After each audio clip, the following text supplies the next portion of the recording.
Bergabung kembali dengan Radio Taiwan Internasional Siaran Bahasa Indonesia bersama saya Yunus Hendri di hari ini dalam acara Perspektif. Dari ini saya akan mengangkat sebuah artikel yang saya beri judul adalah Perang Teknologi Amerika Serikat dengan Tiongkok Memanas. Apakah Taiwan akan terdampak?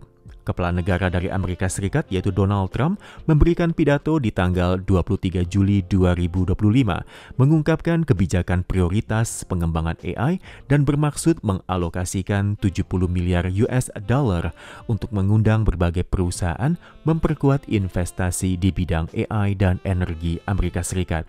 Sebelumnya, AS juga telah merevisi kebijakan dengan melonggarkan pembatasan ekspor chip AI NVIDIA ke Tiongkok. Gedung Putih menyatakan bahwa langkah Amerika Serikat ini adalah untuk membendung kemajuan cepat raksasa teknologi Tiongkok Huawei di bidang chip AI. Hal ini tampaknya menandakan bahwa perang teknologi antara Amerika Serikat dan Tiongkok akan memasuki babak baru. Dan pada saat yang sama beredar kabar bahwa peretas Tiongkok tengah mencuri data industri teknologi tinggi. Akankah Taiwan dapat menghindari keterlibatan dalam konflik ini? Khawatir chip canggih dapat digunakan untuk kepentingan militer atau intelijen, Amerika Serikat memberlakukan pembatasan ketat pada produk teknologi tinggi yang diekspor ke Tiongkok. Pemerintah Amerika Serikat pada April tahun ini memberitahu NVIDIA bahwa chip H20 membutuhkan izin ekspor khusus untuk dijual ke Tiongkok. Menghadapi pembatasan ekspor, NVIDIA mulai merancang chip H20 versi downgrade yang sesuai dengan peraturan ekspor Amerika Serikat dan mengirim pemberitahuan kepada penyedia cloud computing dan juga klien utama di Tiongkok. Pada Juli tahun ini, Jensen Huang mengunjungi Beijing, Tiongkok, dan dalam pertemuan dengan pejabat Tiongkok menekankan komitmen NVIDIA terhadap pasar Tiongkok serta rencana penjualan chip AI yang baru. Pada saat yang sama, dia juga bertemu dengan Donald Trump untuk membahas dampak kebijakan ekspor Amerika ke Tiongkok dan juga strategi masa depan. Pada 15 Juli 2025, Donald Trump akhirnya menyetujui penjualan kembali chip H20 NVIDIA versi downgrade ke Tiongkok.